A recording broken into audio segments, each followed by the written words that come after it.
안녕하세요. 저는 미국 교사 엄마 장하나입니다. 오늘 소개해드릴 내용은 좋은 배우자를 고르는 방법, 그 안목을 키우는 방법에 대해서 알려드릴 건데요.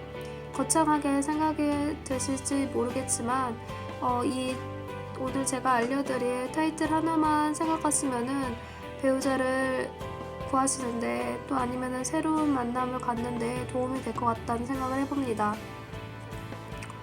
인간관계에서 중요한 거는 존경과 공정함인 것 같아요. 그래서 인간관계에서 사람을 대하다 보면은 본인을 존경하는 사람, 그리고 존중감 있게 느끼게 해주는 사람을 선호하고 그런 사람한테 끌리게 되어 있는데요. 부부의 관계가 되면은 같이 사는 것이기 때문에 여러 갈등 속에서도 갈등을 극복해서 살아야 된다고 다들 알고 있습니다. 그런 중에서 제일 일어나는 근본적인 원인은 불평등이라고 생각을 합니다. 여자친구와 남자친구의 관계에서 나아가서 가정을 이루면서 부부가 되어 사는 것은 아주 천지 차이로 많이 다른데요. 좋은 배우자를 구하는 방법, 그것은 단 한 가지라고 생각하시면 됩니다. 물론 사랑은 너무나 당연한 전제이기 때문에 그것을 제외하고서 보면은 공평함이라고 생각이 듭니다.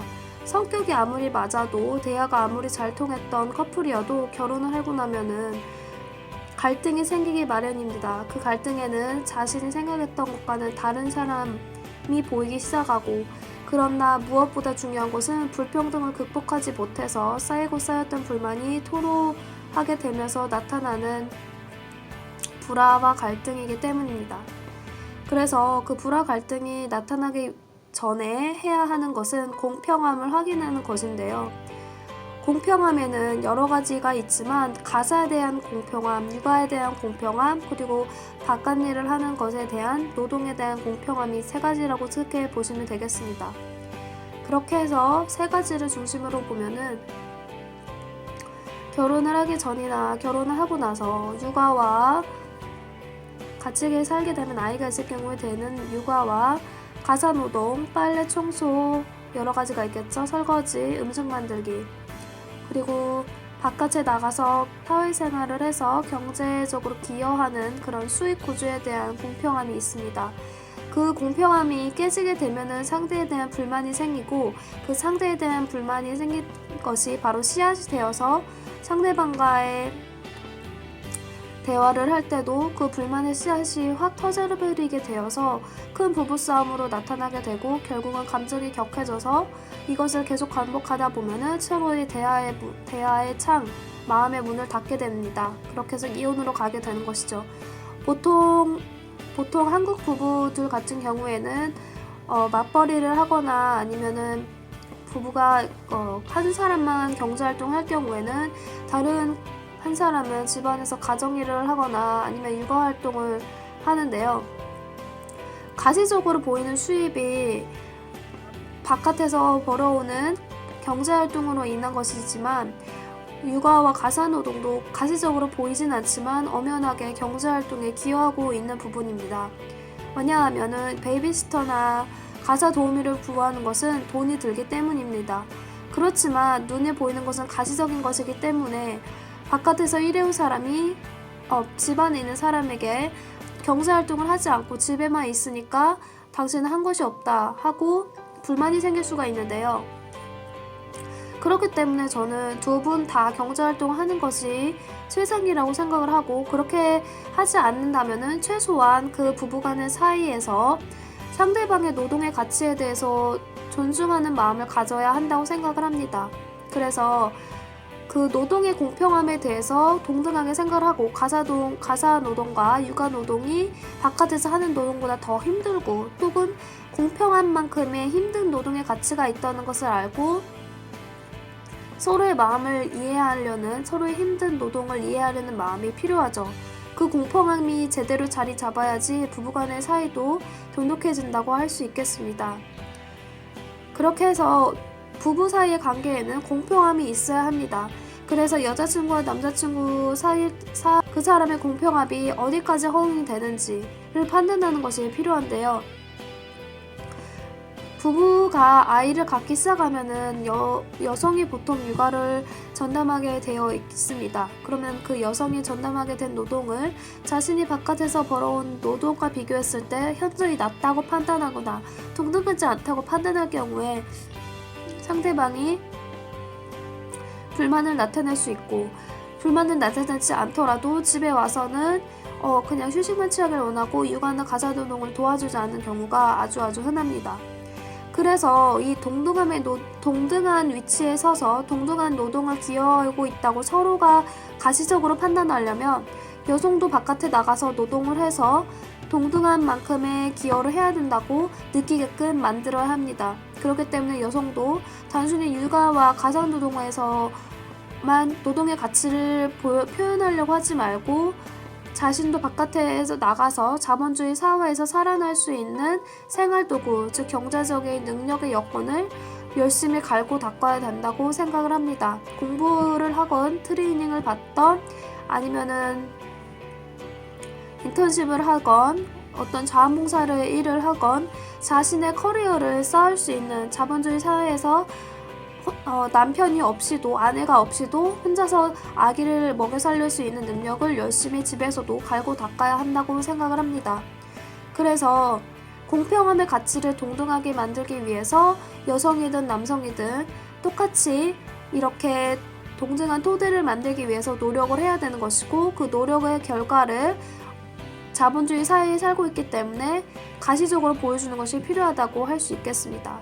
즉 간단하게 말씀드리면은 역지사지를 할 수 있는 것이 결혼 생활에서 가장 필요한데, 그 역지사지가 가능하려면은 동등한 수준에서 노동을 하고 있다는 것을 가시적으로 보여주어야 합니다. 그러나 육아나 가사 노동은 가시적으로 표현해주기 때문에 그것을 하고 있지 않고 경제활동을 하고 있는 사람이 보았을 때 동등하지 않다고 생각할 수가 있기 때문에 불만이 나올 수 있는 거고, 물론 가사노동과 육아노동이 바깥에 하는 일보다 노동이 더 강도가 높지만 가시적으로 보여주는 결과가 없기 때문에 그에 대한 불만을 토로하기가 힘든 점이 있습니다. 그렇기 때문에 제가 오늘 제시하고 싶은 것은 부부가 동등한 위치에 서서 동등한 노동을 하고 있다고 생각을 하고 동등한 기여를 하고 있다고 생각하게 만드는 가시적인 결과를 만들어야지 결혼 생활이 행복하다고 할 수 있다는 것입니다. 저는 정말 그 동등한 가치를 하기 위해서 본인이 공부를 한다거나 아니면은 인턴십을 한다거나 아니면 무슨 논문을 쓴다든가 아니면은 자신의 커리어 발전을 위해서 무슨 다른 어떤 활동을 하고 계시거나 그렇게 해서 동등한 위치, 역지사지를 할 수 있을 만큼의 그런 토대를 만들어야 합니다. 즉 여성도 남성처럼 동등한 노동의 가치를 해야 된다고 생각하시면 됩니다. 그 동등한 노동의 가치는 일을 함으로써 가장 쉽게 나타날 수 있다는 것입니다. 자본주의에 살고 있기 때문에.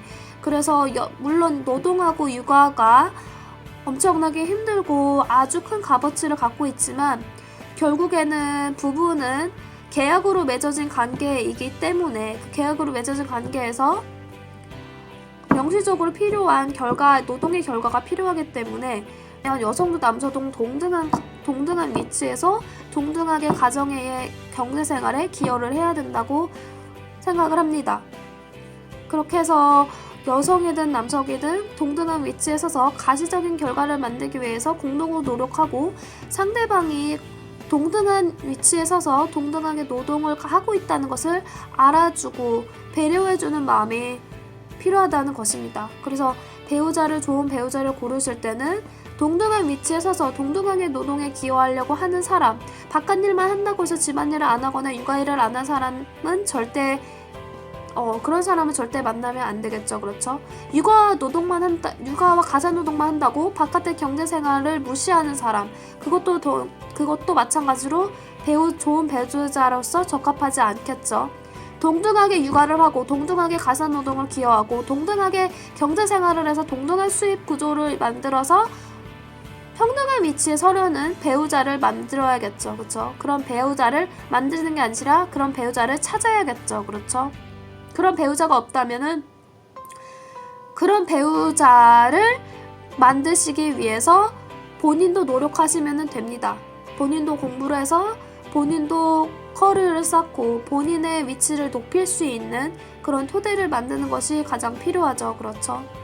외모를 치장을 해서 결혼 생활을 하겠다는 것은 전혀 쓸데없다고 생각하시면 됩니다.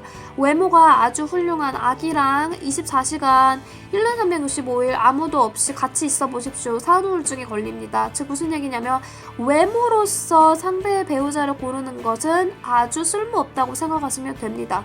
외모는 껍데기이기 때문에 껍데기는 변하기 마련이죠. 그죠? 좋은 배우자, 좋은 짝꿍을 만나시려면은 동등한 위치에 서서 동등하게 노동의 가치를 알고 기여하고 여러분들을 배려해 주시는 분을 만나시면 되는 겁니다. 그렇게 해서 오늘은 좋은 배우자를 만나는 방법에 대해서 알려드렸는데요. 그 핵심은 바로 평등입니다. 평등.